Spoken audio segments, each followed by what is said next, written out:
Welcome to Quick Country Histories. Today, we are diving into the absolutely incredible story of Monaco, a tiny, tiny country with a massive history.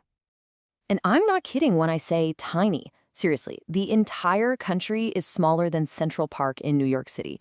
You could walk from one end to the other in under an hour. It's wild. So, the real question is, how has this little sliver of land, surrounded by giants, managed to stay an independent country for more than 700 years?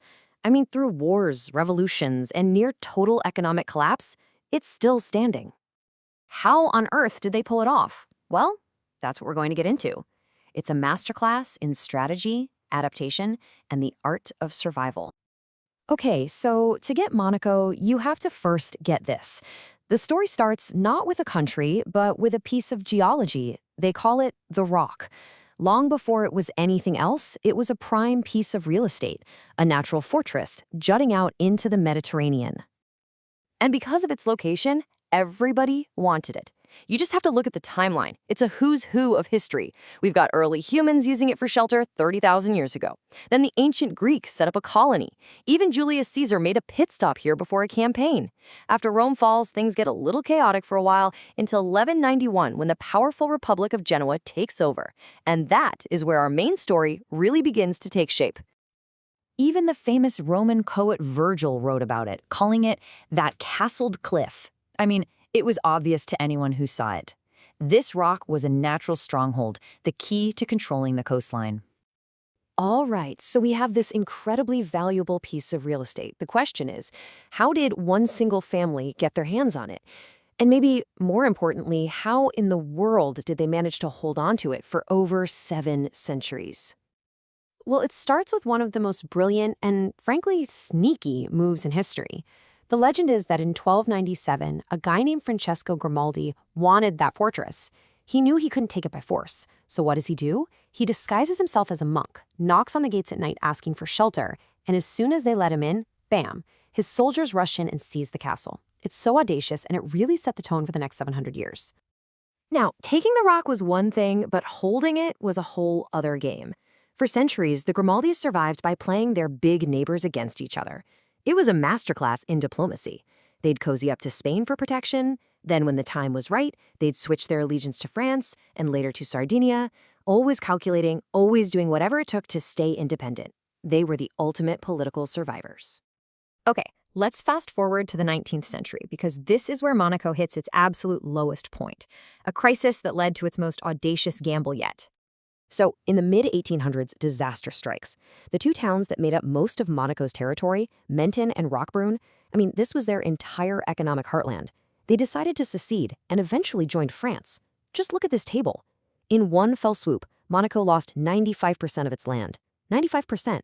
It was a catastrophe.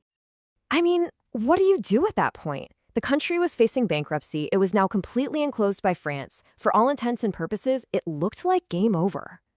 But this is where the Grimaldi genius kicks in again. Instead of fading into history, Prince Charles III pulls off an incredible pivot.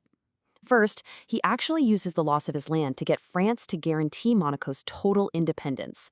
Then, with no farms left, he decides to build a whole new economy based on luxury, glamour, and gambling. He opens the legendary Monte Casino, builds a railway to bring in wealthy tourists, and turns Monaco into the playground for Europe's elite. What a move! This reinvention, though, tied Monaco's fate closer than ever to its massive neighbor, France. It created a special, and let's say, very complex relationship. And you can really see how that relationship evolved over the years. A treaty in 1918 basically gave France huge control. Monaco's policies had to align with French interests. France even had to approve who the next ruler would be. But Monaco just kept negotiating, kept pushing for more autonomy. By 2002, a new treaty confirms Monaco's full sovereignty. It even says Monaco stays independent even if the Grimaldi family line dies out. Talk about playing the long game. But even with that independence, they are still incredibly intertwined. France is still responsible for Monaco's military defense. Monaco uses the euro because of its arrangement with France. They're in a customs union together, and they're basically part of Europe's border-free travel zone. They're two separate nations, but they're connected at the hip in just about every way you can imagine. So, after this incredible journey of survival, where does that leave Monaco today? Well, the 20th century was all about becoming a modern state. They got their first constitution after a revolution in 1911. They survived occupation during World War II. They updated their laws, giving women the vote in 1962. And the real clincher came in 1993, when Monaco became a full voting member of the United Nations. That really cemented its place on the world stage for good. So, when you boil it all down, Monaco's story is one of constant evolution. It went from a medieval fortress to a global brand. It survived because it was always strategic, always adaptive, and, when it had to be, unbelievably bold. And that really leaves us with the big question for the future, doesn't it? In our modern world of global superpowers and constantly shifting alliances, can this tiny principality continue its 700-year-old balancing act? To see how other nations carve their place in the world, check out our Quick Country Histories playlist. And don't forget to subscribe to The Explainer for more deep dives like this one. Thanks for watching.